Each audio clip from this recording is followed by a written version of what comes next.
Welcome, ladies and gentlemen. I hope you're all doing well. And today, my friends, are back with another tournament showdown. It's going to be Khorne facing off against Nurgle. And yes, your eyes do not deceive you. That is indeed a skull cannon. So I was playing in this tournament, made it to the semifinals, and this is one of the matches in our best of three series here.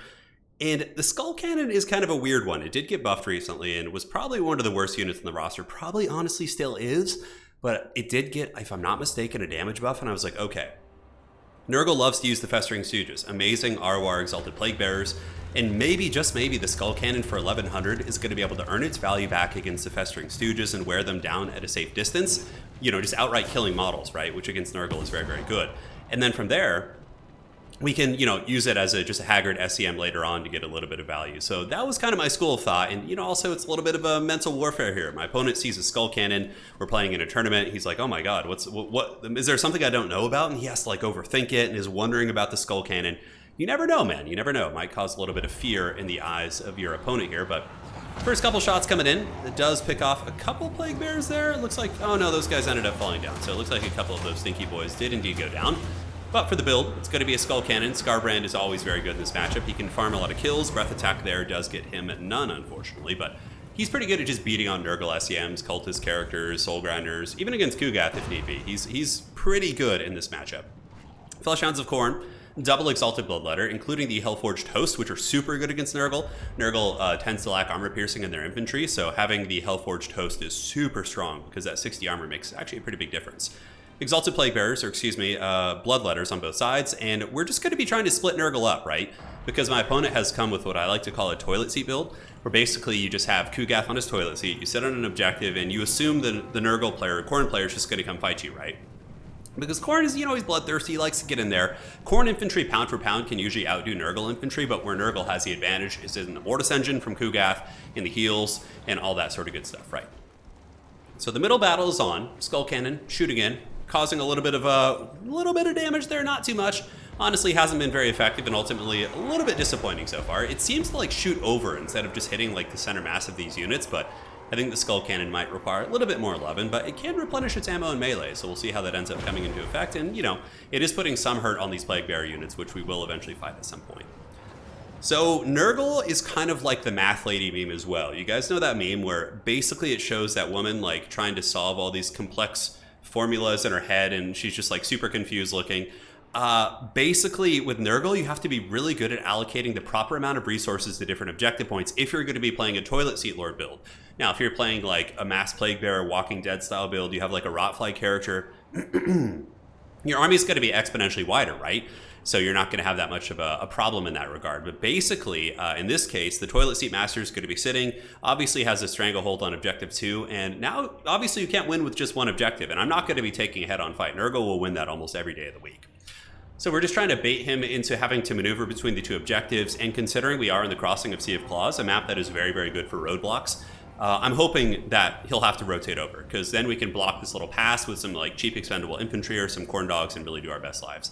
Another unit I've been really enjoying against Nurgle is actually the Blood Crushers. They do magic damage, which surpasses the physical resist of the demons, and they have a bonus towards infantry, and they're high armor too. So you can really use these to block up Nurgle units and get good alpha strikes and do work. Now, another principle as to why I really wanted to show you guys this game is this happens all the time in other RTS games. If we're talking Age of Empires, StarCraft, if you are kind of in a situation where your army's losing and your opponent is kind of moving reinforcements on the aggression against you, cutting off reinforcements is a very viable tactic here in domination mode. So the Chaos Furies are going to be intercepting these Nurglings, Scarbrand going to be maneuvering away from Toilet Seat Master, and honestly, the Skull Cannon isn't doing terrible damage. It has gotten a couple, right? We even did some to the spawn, so not too shabby for sure. But Furies do really take out Nurglings pretty well, especially with Big Daddy Scarbrand. And what we end up doing here is going for a big flank. So the Exalted Bloodletters will be doing a battle with the Plague Bearers here, trying to force them to overextend a little bit so I can get the big Khorne dogs around. And here comes the Blood Crusher, super heavy metal charge coming in from these Khorne units. And those stinky boys are going to be taking quite a bit of damage here. You can see immediately they're taking massive casualties. They've actually got no kills yet. So far, so good. So we got Forsaken and Plague Bearers moving in. Scarbrand in the meantime, just farming. He's playing Farmville right now. And he's just going to be punting and taking out Nurglings and farming kills. And he's already up to 701 weapon strength. It's really nice. You know, farming Nurglings with Scarbrand is actually very viable. I think a lot of people make the mistake of Scarbrand of not farming a little bit because it can be quite scary. Now, Nurgle has to maneuver. It's a 2-to-1 cap. And, you know, he's not going to be getting any benefit from just having one objective. Now, if he didn't have any objectives, he could start to get come from behind mechanics at 1,000 points. But considering he's captured one, it's going to be close enough that he'll never really benefit from that. So what we do is we use the hounds to just roadblock the pass. And he can only move so many units in there. And when he starts to move, the skull cannon comes in and just sits on top of a plague bearer unit. The fact that it heals in melee and is pretty durable means a plague bearer will never actually kill it. That's for sure, and it will eventually kill the Plague Bearer. So then we threaten this objective. So this is what it's all about against Nurgle. If you're a Khorne player, if you're a Slaanesh player, you play it the exact same way. You force them to move about, and then you kind of attack and harry them while they're in transition, and you just get a ton of value that way. So more and more Nurglings are being farmed by Farmbrand. He's up to, let's see, 630. Oh, he's poisoned right now, that's why, but his weapon strength is actually 724, and we do get a big surround right here. So they came in for the big fight, and we got the Fleshhound surround, and the Fleshhounds will do really good damage against most of these Nurgle units as well, and are very, very durable blood crushers, which I believe did eat a Kugath shot to the face, are still just tanking like absolute champions. It looks like there's going to be some sort of a heal going down from Nurgle. Yeah, Fecundity will keep these guys going, and also Fleshy Abundance overcasted. Very nice there, but still we have the full surround, so in the end I don't think it's going to be terribly worth. And the Fleshhounds did get a big surround. So what I ended up doing is coming up and under this little avenue right here and surrounding the Soul Grinder and the spawn. And meanwhile, you know, Nurgle did not send enough here to win this fight. And Skarbrand just going to be farming like the heathen kings of old. Although I guess that was more like the peasants who worked the fields and, you know, these feudal societies, whatever. But you guys get the idea. The kings didn't do the farming themselves. So Skarbrand, pretty jacked. Wrathful Reaper's active, giving him a ton of weapon strength to beat down these spawn. Forsaken of Nurgle, 69 models, that's what she said. Holding on like champions. And, you know, the intercepting of reinforcements has been pretty big, right? 3 or 4 units of Nurglings have been wiped out in transition over here, which has given us a massive advantage in this fight.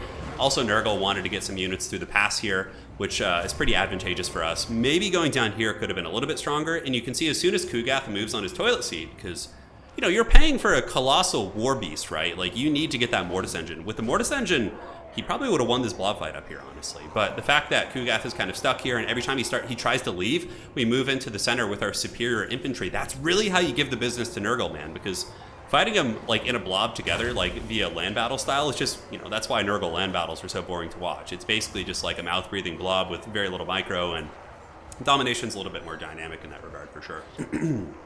Exalted Bloodletters, 91 models cutting through these guys. The Soul Grinder, the Skull Cannon here has been able to get 700 value, which isn't bad. It's almost paid for itself, and I did replenish him ammunition, so now he's running away from the cultists, and he's going to be turning to shoot. Skarbrand, in the meantime, farming in the avenue. He does find the Soul Grinder, so this Soul Grinder is going to get its butt kicked so hard here by Skarbrand.